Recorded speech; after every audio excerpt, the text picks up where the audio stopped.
찬송가 269장 그 참혹한 십자가에 찬양 드리겠습니다.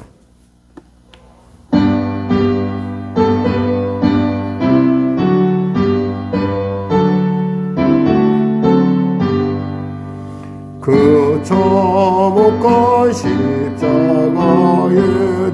달려 흘린 피 샘물같이 늘흘러서 제 씻어 주시네. 값없어도 다 나와서 내 죄를 고하며 눈보다 더 이도록 참성결 얻으리. 나 믿노라 그 보혈공로를 없어도 피 흘리사 날 구원하셨네. 저 흉악한 한강로는 제 죄를 깨달아 죄 없으신 주 예수를 구주로 믿었네. 내 죄 언제 영악하나 주 예수 믿으면 용서받은 강도같이 곧 구원받으리. 나 믿노라 그 보혈공로를 없어도 피 흘리사 날 구원하셨네.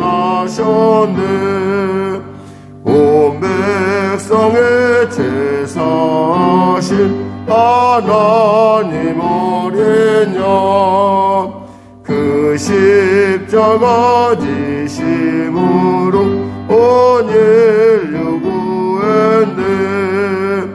저 영원한 새 나라에 다 같이 모여서 금고문고 한곡조로 새 노래 부르리. 나 믿노라 그 보혈공로를 없어도 피 흘리사 날고 저 흉악한 한강도는 제 죄를 깨달아 죄 없으신 주 예수를 구주로 믿었네. 내 지은 죄 영악하나 주 예수 믿으면 용서받은 강도같이 곧 구원받으리. 나 믿노라 그 보혈공로를 없어도 피 흘리사 날 구원하셨네. 온 백성의 제사신 하나님 어린 양 그 십자가 지심으로 온 인류 구했네. 저 영원한 새 나라에 다 같이 모여서 금고문고 한곡조로 새 노래 부르리. 나 믿노라 그 보혈공로를 없어도 피 흘리사 날 구원하셨네. 기도하겠습니다. 하나님 아버지 감사합니다. 오늘도 하나님께서 귀한 아침을 우리에게 허락하여 주시고 이 새벽 가운데 주 앞에 나와 예배로 말씀으로 찬양으로 나가게 하시면 감사합니다.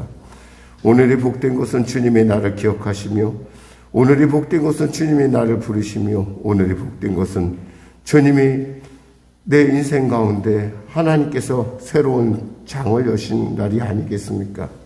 지금이야말로 구원의 날이요 지금이야말로 구원의 때라 했습니다. 은혜 받을 때라 했습니다. 하나님 이 시간에 예배에 참여한 성도 한 사람 한 사람을 이 시간에 만져주시고 이 시간에 치료하시고 복되고 존귀케 하여 주시옵소서. 병든 자 있습니까? 치료하여 주시옵소서. 문제가 있는 자 있습니까? 해결하여 주시옵소서. 눌린 자 있습니까? 자유케 하여 주시옵소서. 길을 잃은 자 길을 발견하는 복된 시간 되게 하시고 아버지 이 새벽을 통하여 주신 하나님의 생명의 말씀으로 길이요 진리요 생명이신 그 말씀으로 능히 이 땅 가운데 영혼이 잘된 같이 범사가 되며 강건한 삶을 살게 하여 주시옵소서. 다가오는 주일 가운데 함께 하여 주시고 특별히 코로나로 말미암아 여러 가지 많은 어려움들이 있었음에도 불구하고 이제 아버지 이제 이 모든 것들을 마무리하고 다시금 주 앞에 설 수 있게 하여 주심을 감사합니다. 귀한 성령의 성도들의 삶 가운데 하나님 은혜를 베풀으시고 그들의 일터 가운데 축복하여 주시옵소서. 특별히 성령의 교회 진로를 주장하여 주시고 인도하여 주시고 하나님의 놀라운 은혜의 도우심을 하나님의 기이하고 놀라운 은혜를 덧입길 원하오니 하나님 은혜를 복을 감당할 능력을 허락하여 주시옵소서. 아울러 오늘도 말씀을 통하여 은혜 나눌 때 주의 성령의 감동 감화가 넘치게 하여 주시고 지혜와 계시용으로 임하시는 그 말씀으로 말미암아 우리가 그 말씀이 내게 내마가 되게 하시고 그 말씀을 붙들고 아버지 무리를 걷는 놀라운 역사 허락하여 주시옵소서. 나라와 민족을 불쌍히 여기시고 복음 통일 평화 통일케 하시고 아버지 하나님 코로나 사태 종식되게 하여 주시고 전쟁이 그쳐지게 하여 주시옵소서.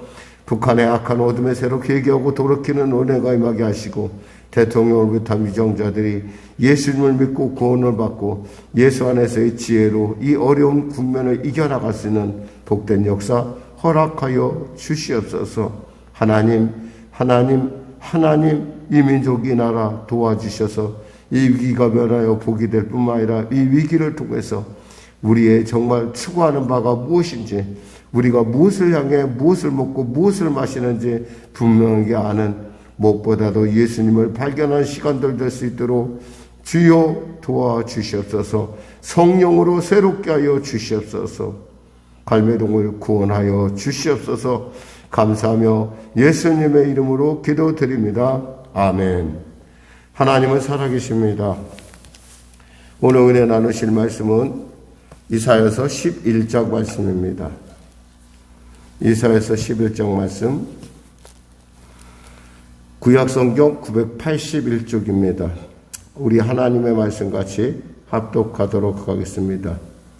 이새의 줄기에서 한 싹이 나며 그 뿌리에서 한 가지가 나서 결실할 것이요 그의 위에 여호와 영 곧 지혜와 총명의 영이요 모략과 재능의 영이요 지식과 여호와를 경외하는 영이 강림하시리니 그가 여호와를 경외함으로 즐거움을 삼을 것이며 그의 눈에 보이는 대로 심판하지 아니하며 그의 귀에 들리는 대로 판단하지 아니하며 공의로 가난한 자를 심판하며 정직으로 세상의 겸손한 자를 판단할 것이며 그의 입의 막대기로 세상을 치며 그의 입술의 기운으로 악인을 죽일 것이며 공의로 그의 허리띠를 삼으며 성실로 그의 몸의 띠를 삼으리라. 그때 이리가 어린 양과 함께 살며 표범이 어린 염소와 함께 누우며 송아지와 어린 사자와 살찐 짐승이 함께 있어 어린아이에게 끌리며 암소와 곰이 함께 먹으며 그것들의 새끼가 함께 엎드리며 사자가 소처럼 풀을 먹을 것이며 젖먹는 아이가 독사의 구멍에서 장난을 하며 젖된 어린아이가 독사의 굴에 손을 넣을 것이라. 내 거룩한 산 모든 곳에서 해됨도 없고 상함도 없을 것이니 이는 물이 바다를 덮음같이 여호와를 아는 지식이 세상에 충만할 것임이니라. 그날에 이새의 뿌리에서 한 싹이 나서 만민의 기치로 설 것이요 열방이 그에게로 돌아오리니 그가 거한 곳이 영화로우리라. 그날에 주께서 다시 그의 손을 펴사 그의 남은 백성을 아스루와 애굽과 바드로스와 구스와 엘람과 시날과 하맛과 바다섬들에서 돌아오게 하실 것이라. 여호와께서 열방을 향하여 기치를 세우시고 이스라엘의 쫓긴 자들을 모으시며 땅 사방에서 유다의 흩어진 자들을 모으시리니 에브라임의 질투는 없어지고 유다를 괴롭게 하던 자들은 끊어지며 에브라임은 유다를 질투하지 아니하며 유다는 에브라임을 괴롭게 하지 아니할 것이요 그들이 서쪽으로 블레셋 사람들의 어깨에 날아 앉고 함께 동방 백성을 노력하며 에돔과 모압에 손을 대며 암몬 자손을 자기에게 복종시키시리라. 여호와께서 애굽 해만을 말리시고 그의 손을 유브라데 하수 위에 흔들어 뜨거운 바람을 일으켜 그 하수를 쳐 7갈래로 나누어 신을 신고 건너가게 하실 것이라. 그의 남아있는 백성 곧 아수르에서 남은 자들을 위하여 큰 길이 있게 하시되 이스라엘이 애굽 땅에서 나오던 날과 같게 하시리라. 아멘. 오늘 본문에서 우리가 알 수 있는 것은 이새의 줄기라는 것은 원래 그 다윗의 줄기에서 나와야 된다고 할 것 같은데 첫 번째 표현이 이새의 줄기라는 것입니다. 이것은 뭐냐면 하나님께서 다시 시작한다라는 그런 의미를 갖고 있습니다. 하나님께서 다시 시작한다는 것은 뭐예요? 바로 그 하나님께서 다시 시작함을 통해서 이 민족을 다시 한번 일으키겠다는 뜻이죠. 사실은 이사야가 지금 있는 곳은 다윗의 왕조 가운데 있는데 이 다윗의 왕조를 부정하는, 그러니까 흔히 말해서 지금 이사야가 활동하는 그 우시야와 요담 그리고 아사야라고 하는 이 모든 왕의 모든 족보를 부정하고 다시금 새로운 왕을 세우겠다라고 하는 하나님의 그 말씀을 우리가 읽을 수가 있습니다. 즉 이야기는 뭐냐면 이새의 줄기에서 다시 난다는 것은 바로 이미 다 끝난 것 같은, 흔히 말해서 이새는 누구의 아버지예요? 다윗의 아버지인데 이새의 줄기에서 난다는 것은 바로 한마디로 끝났다고 생각한 그곳에서 하나님의 새로운 역사가 시작된다는 것입니다. 사실 우리의 인생이라는 것도 사실은 우리가 하나님을 만나는 그 순간이 바로 우리에게 다시 시작하는 것이죠. 그래서 이새의 줄기에서 한 싹이 나며 그 뿌리에서 한 가지가 나서 결실할 것이다 그랬어요. 그러니까 그 뿌리, 나무 뿌리에서 전혀 상상하지 못한 하나님의 일. 어쩌면 우리에게 있어서 인생에서의 절망과 고통과 답답함 그리고 기도할 수밖에 없는 그 간절함은 결국 하나님으로 하여금 새로운 일을 일으키게 하는 놀라운 이유가 된다는 사실입니다. 결국 그 가지 위에 한 가지가 나서 결실할 것이라 했어요. 결실한다는 것은 이미 열매를 맺는다는 것이죠. 그 위에 여호와의 영, 그 열매에 여호와의 영, 지혜와 청명의 영이요 모략과 재능의 영이요 지식과 여호와를 경외하는 영이 강림하시리니 그랬어요. 한마디로 성령이 그 안에 강림하셔서 그 성령께서 그로 하여금 그 새로운 이새의 자손으로 하여금 이새의 즉 예수 그리스도로 말미암아 그 성령으로 말미암아 3절에 그가 여호와를 경외함으로 즐거움을 삼을 것이다. 그러니까 성령이 아니고는 사실 하나님을 즐거워하는 것, 하나님을 안다는 것, 그리고 하나님과 동행한다는 것이 불가능한 일이죠. 그러니까 하나님을 경외함으로 즐거움을 삼을 것이며 그의 눈에 보이는 대로 심판하지 아니하며 그의 귀에 들리는 대로 판단하지 아니하며 오직 공의로 하나님이 기뻐하시는 공의로만 심판을 하고 공의로만 정직으로만 판단할 것이다 라고 하는 말씀을 우리가 읽을 수가 있습니다. 그렇습니다.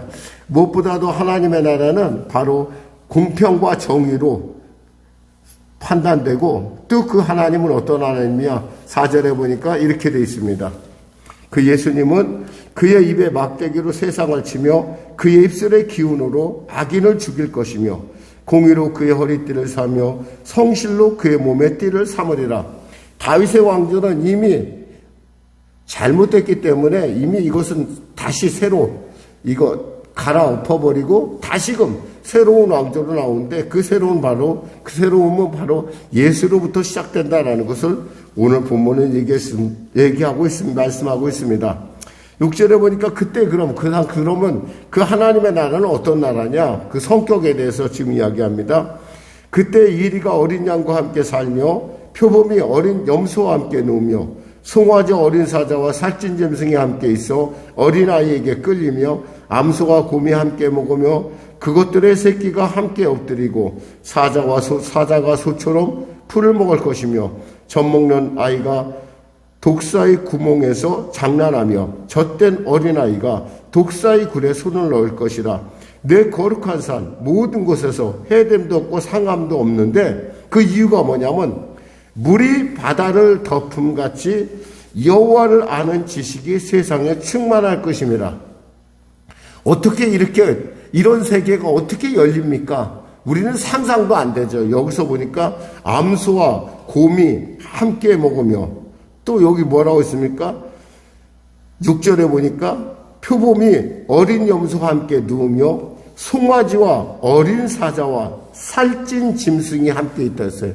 사자에게 살찐 짐승이라는 건 정말 군침이 도는 그런 먹잇감일 텐데 그들이 같이 함께 누는다는 거예요.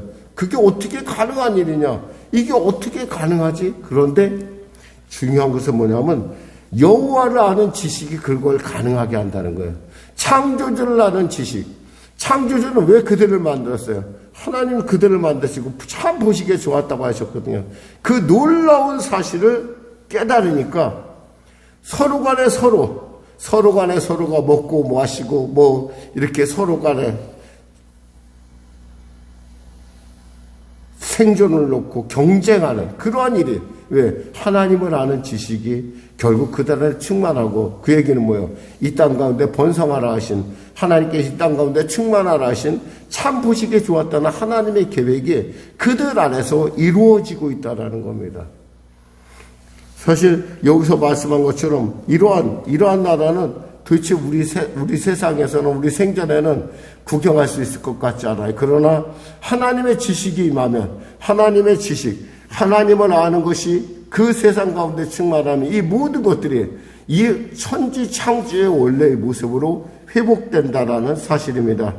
그날의 이새의 뿌리에서 10절에 보니까 한 싹이 나서 만민의 기치로 설 것이요. 이 기치라는 건 뭐냐면 바로 깃발을 얘기합니다. 깃발로 서게 되면은 열방이 그로부터 쫙 모여오기 시작한다는 거죠.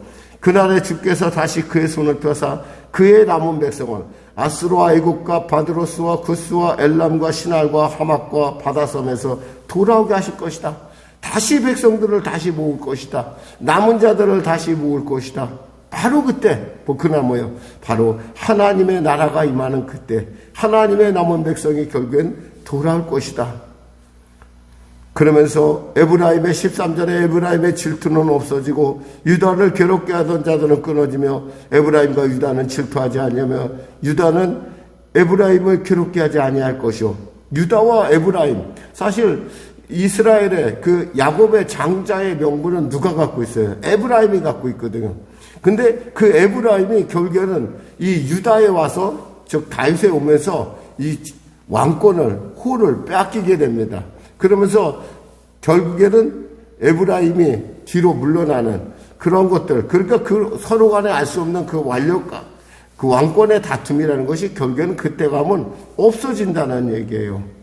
그리고 그들이 서쪽으로 블레셋 사람들의 어깨에 날아앉고 24절에 나오는 블레셋 사람들과 함께 하면서 원수가 같이 동료가 된다는 거예요. 화해를 한다는 거예요. 그러니까 하나님의 나라는 화해의 나라고 하나님의 나라는 한마디로 말해서 평화의 나라인 것이에요. 그래서 16절에 그에 남아있는 백성 곧 아수르에서 남은 자들 위하여 큰 길이 있게 한대요. 사실 이스라엘 백성은 남의 나라에 가서 고생을 당한 게 두 번 있습니다. 한 번은 애굽에서 그래서 출애굽이라는 것을 우리에게 알고, 그 다음 뭐냐면 바로 아수르에서 있었다는 거, 바벨론에서. 그래서 출바벨론. 그래서 이 바벨론에서 그들을 올 수 있게끔 하나님께서 큰 길을 내신다는 거예요. 그래서 유브라데 강을 7갈래로 나눠서 발로 건너갈 수 있게끔 만드시는, 마치 홍해수를 말려서 하나님께서 이스라엘 백성을 발로 걸어가게 하듯이 그렇게 회복할 것이다 라는 것이 오늘의 본문입니다. 말씀을 뵙겠습니다. 하나님의 나라가 우리 가운데 임한다는 것은, 그 나라는 바로 여호와를 아는 지식이 충만한 나라요. 그 나라에서 우리는 하나님의 그 꿈, 하나님의 마음, 이 천지 만물을 향한 하나님의 마음을 우리는 읽을 수가 있습니다. 저는 이 아침에 여러분 마음속에 이 하나님을 아는 지식이 충만하시기를 주님의 이름으로 축원합니다. 물론 여러분 중에 얘기할 거예요. 목사님, 저는 충만한데 세상은 충만하지 않습니다. 그럼 저는 어떻게 살아야 되겠습니까? 우리가 남들이 충만하지 않다고 해서 나도 그들과 똑같이 살 이유는 없어요. 내가 알고 있다면 나는 그 길을 향해서 달려갑니다. 그래서 우리를 가리켜 뭐라면 순례객이라고 하는 거예요. 우리는 남들이 보지 못한 거 보았고, 우리는 남들이 듣지 못한 거 들었기 때문에 그 놀라운 하나님의 은혜와 그 사랑을 붙들고 그 나라를 향해서 묵묵히 이 땅 가운데 빛과 소금의 직분을 감당하는 그러한 성도라는 사실을 꼭 기억하시기 바랍니다. 기도하겠습니다. 하나님 아버지, 감사합니다. 오늘 말씀을 전했습니다. 귀한 주일이 다가오고 있습니다. 사랑하는 성도들의 삶 가운데 예수 그리스도를 아는 지혜를 충만하게 하시사 그들의 생각, 그들의 말, 그들의 범사가 하나님께 드려지는 산제사 되게 하여 주시옵소서. 하나님 보시기에 참으로 아름다운, 참으로 기뻐하는, 잠잠히 사랑하는 당신의 아들, 딸로 우리가 우뚝 설 수 있도록 주여 도와주시고, 오늘 하루도 주 안에서 승리하는 하루 되게 하여 주시옵소서. 영혼이 잘된 같이 범사가 잘되며 강건한 삶을 살게 하여 주시옵소서. 예수님의 이름으로 기도드립니다. 아멘. 우리 말씀 생각하고 찬양하고 기도하겠습니다. 기도하시다 자유스럽게 들어가시겠습니다. 찬송가 569장입니다.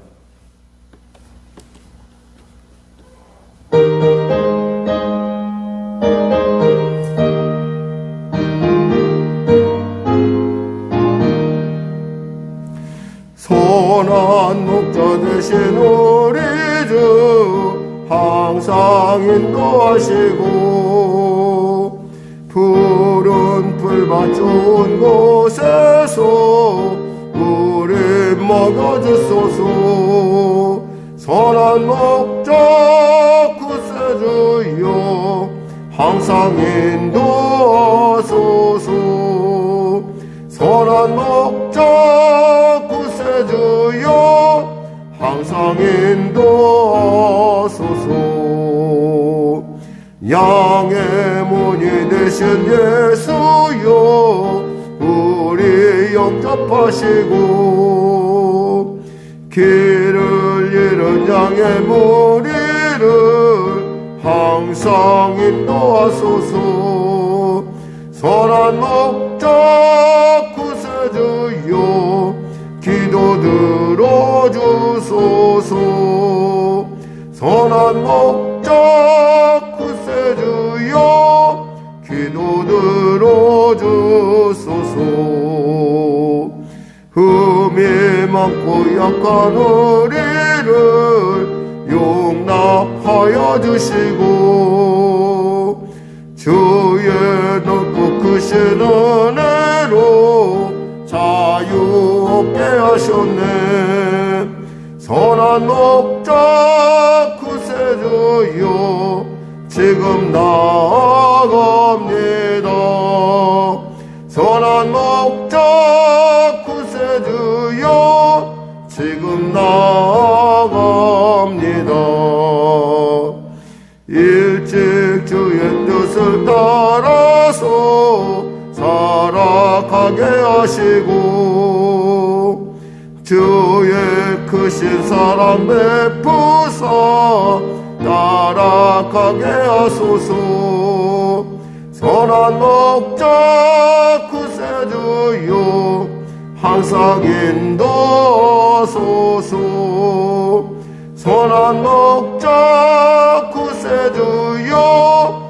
항상 인도하소서.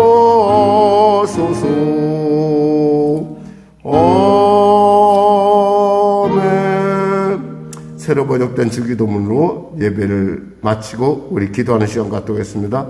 하늘에 계신 우리 아버지, 아버지의 이름을 거룩하게 하시며 아버지의 나라가 오게 하시며 아버지의 뜻이 하늘에서와 같이 땅에서도 이루어지게 하소서. 오늘 우리에게 일용할 양식을 주시고 우리가 우리에게 잘못한 사람을 용서하여 준 것 같이 우리 죄를 용서하여 주시고 우리를 시험에 빠지지 않게 하시고 악에서 구하소서. 나라와 권능과 영광이 영원히 아버지의 것입니다. 아멘.